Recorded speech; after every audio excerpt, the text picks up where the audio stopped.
Welcome to this week's story update. Today we're going to be speaking with Tolga, who shared his story with us several years ago. But before we speak to Tolga, let's take a look at his story.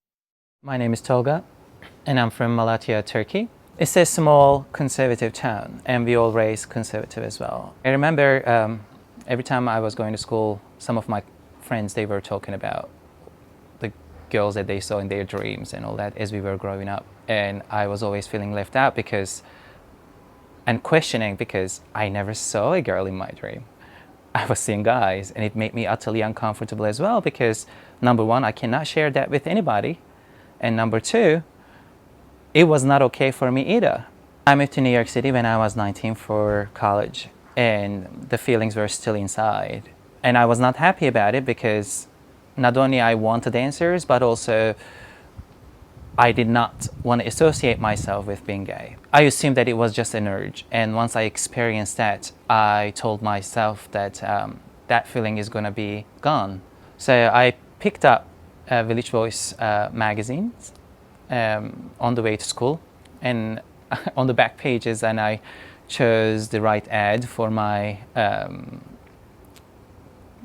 taste, I will say. I called the number from a payphone, and I was very polite and diplomatic actually. And I dialed the number and I was like, "Hello, good evening." And the guy responds, "Yo, where you at?" And I was like, "Excuse me, I would like to make an appointment, please." And the person gave me the address and the time where to meet up. So I went back home. I took a long shower.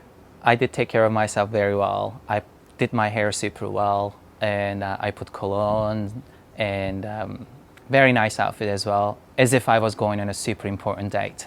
So I got over at his place, and I was turned off already as soon as I saw him because he was wearing shorts and tank tops, and the house was messy, so I wasn't feeling anything to begin with. I laid down, and after having an initial talk, I already told him that I was inexperienced and I wanted to know more about it. And he literally just got down to business. He was right in front of me, and he took off his clothes, and he asked me if he put two condoms on. And it ignited panics in me again because, wait, right in business, and I'm not sure if that's what I wanted or I don't know what I wanted. He was just about to make a move to get inside. I actually told him to please step back. And then, of course, he asked me if everything was okay and all, so I told him that it had nothing to do with him, I was just not feeling it. As I was about to leave, actually, I think he got the idea that he thought that I was going to move on, so he actually told me that this is something that is going to stay with me, so I should embrace it anytime soon. I can't run away from it. And I was so infuriated by it, so I ran crazy, and I just was lost. The urge didn't go away, but the questions were still there, so it was truly infuriating. I still had to find out more, and I came across with gay.com. One day, I ended up chatting with this guy from Texas called Justin. The conversation went very well, and he said that he wanted to meet me. I was very excited about it because he was very attractive, beautiful, and for me, he was like a Greek god. The time comes and we meet, and things were so smooth and so friendly and genuine and sincere. I went over his place and we ended up watching iRobot. And then he lay down and put his head on my lap. As we were continuing on the movie, he gives me a look and he says, "Can I kiss you?" And I pause, but with a shy look on my face, and I say, "Sure." As if he was reading my mind, he was telling me that it's okay not to know anything, and it's okay if something makes me uncomfortable. He gave me the right to stop him even. It was one of the most romantic experiences I ever had. And that was the night that I did lose my virginity. I was in the beginning of my path, apparently he wasn't, obviously. And it was so much on him to take as well. So it didn't work out. Then I met another person, Kelly. I think initial meeting with Kelly in my head was a date. And we had a very good date. We went to a restaurant and we had few talks. There was nothing about sexuality or anything. It was just a smooth hangout. And he was very respectful. He took me home and he went back to his home. As the time goes on, he didn't make a move on me, neither did I. Something happened in me that I realized this is just exactly what I need right now. What I needed was the friend, and he was the friend that I was provided. Having questions is actually the beginning of the stage, which means you are aware that there are things that needs to be answered. Now looking where I am today, I can say wholeheartedly that I am Muslim and I'm gay, and I'm totally okay with that. It's totally okay to keep your belief system as well as your own identity together in peace and continue your own life. And I'm the living example of it. Okay, so welcome Tolga to our story update. How are you? I'm well, thanks, Nathan. How are you doing? It's nice to see you again. Doing very well, thank you. It's great seeing you too. So I want to kind of jump in and talk about one thing that really stood out to me in your story, which was kind of the profound statement that the escort that you saw had on you, or what I perceived the impact he had on you. You know, when you were leaving, he told you that you can't run away from who you are, and that really seemed to be a change moment in your story. Can you kind of reflect on that and let us know how that felt to you, or how you look at that now? It was like an earthquake in a way, because it's something that you know is truth, but you are in denial still. But not only personally in denial, is something that you are not used to it, and how you're gonna, the fear, the anxiety, everything, it was just all piled up, and suddenly it's all were working against you in a way, and you just feel powerless and you don't know what to do with it. It was all about embracing and accepting, and it was something that too hard for me to comprehend, because I just did not know where to start with, whom to start with even. So it was a challenge, and it was, just like you said, it was a wake-up call for sure. I learned to embrace everything about me. What I mean to say is, like, past is part of me and the present is already part of me as well.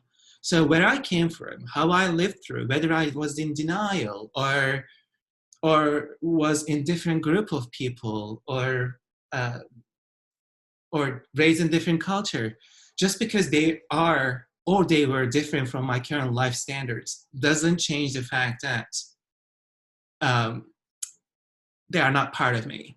So when I look at my past from this perspective, I still receive some questions and curiosity from um, a lot of people around me every time we share a story. Is that how can you be, for instance, Muslim and gay, considering they would not like you and all that?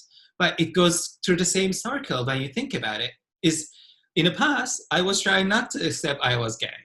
And now people are judging me, or I did have difficulty of my past. So you see, looks like it's never ending story. I did tell myself that you need to embrace both sides, because of that, I became more liberal. Because of that, I became more open-minded. And considering what we go through right now in the world, is we do need to accept everyone just the way they are and embracing them, and without any judgments whatsoever. And um, I understand that some cultures might have rougher um, situations towards LGBTQI members than the other, but it doesn't matter the level of pain. What matters is that everyone goes through that challenges, no matter what culture you are in. But just because it is that, you don't defy your past.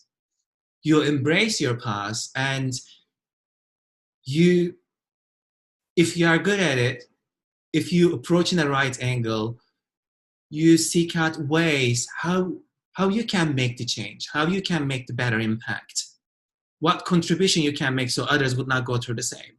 So Tolga, there was something you said earlier that I really liked. You said that your past is a part of who you are, and as well as your present. And at the end of your story, I remember you talked about how you are gay and you are Muslim and you're okay with that. So what would you want to say to people who are gay and Muslim and struggling with that right now? Or another way to think about that is, what do you wish someone told you when you were younger and going through those struggles of identity? Whether it's challenging or not, we all are given choices, um, and we do live by it. And when I said I am Muslim and gay, I'm okay with that, does merely mean that I accepted my both sides. And it is, no matter what, whether it was challenging or not, you do not want to wipe out, because there are some memories in it, good and bad. And I was raised in a conservative culture, but I am still damn proud of it. It's just because I've seen different perspectives as well, and it helps me to approach current problems better. I can strike a conversation for those who are opposing who I am. And first of all, when we talk about faith system, religion, it's just personal. There is no one shape or one category. And the way I was raised was the verse of one of the verses in Quran. Basically, it was saying, "My love, if it wasn't for you, I wouldn't have created this universe." This statement itself always will stuck in my head, because if you think about it, the creation of entire universe, the existence of entire universe is love, a product of love. And it breaks my heart that a lot of people in faith or religion, or not even, don't see this part. And we talk about love in every religion, everyone, and still we do force each other to make choices, considering that we all are product of love. So, and for those who struggled, Muslim and being gay, or who still are struggling, it's not my place to give you any direction for sure, but the only thing I can say is, another verse that I can say that I am sure of, is that God says, "I'll treat you the way you know of me." This itself is good enough for you as well. Is if you know him full of love and full of compassion and, embraces everyone, he'll do it, because that's how you know him. And don't we do like that too in our social life too? We treat each other the way we want to be treated. Same thing goes that. And that's why I always oppose the idea of forcing one another making choices. I am not going to be judged based on certain scriptures, but I am going to be judged one way or another in social life, even how I contribute to society, how good I lived, or I mean, there's so much to be done as a human being that we should not focus on making choices, faith versus who you are, and all that. It's just, we have enough discrimination already going on. We don't need to add another one. I hope That's this beautiful. answers your question. Absolutely, it did. Yeah, I think that's really beautiful about how to live your life and how you see God, and how you view that, and how that affects your personal life. Is there anything else going on in your life? We filmed your story several years ago, and like what's changed in your life since then? Well, now I live in Los Angeles. No, it was time, I guess, New York City and we decided to break up after 20 years.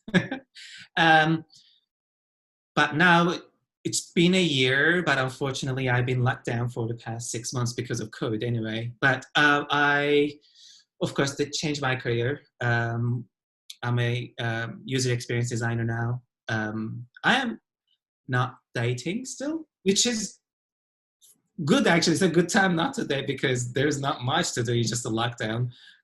So I guess blessing in disguise. What I'm doing during this time frame is that is trying to motivate myself as much as I can, and see how much I can improve indoors. Because what else would I do? It's just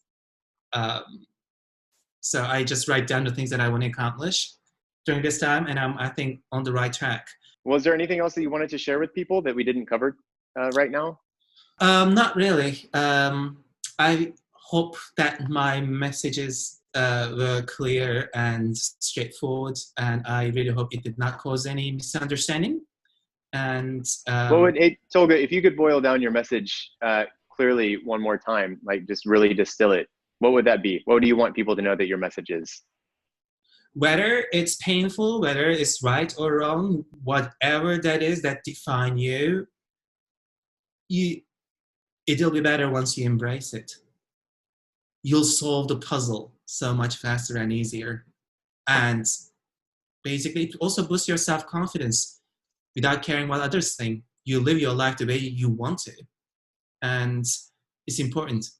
You had enough insecurity in life already, being gay and stuff in the beginning, long time ago. You don't need to live another one. Yeah. You don't have to leave the burden and embrace everything what you have. Great. All right. Well, thanks so much, Tolga. I will ask that I'm sure people will leave comments, so maybe you can check back periodically and respond to people. So if anyone watching has any questions or comments for Tolga, leave them in the comments and maybe he'll check back. So join us next week for our next story update, and thanks for watching.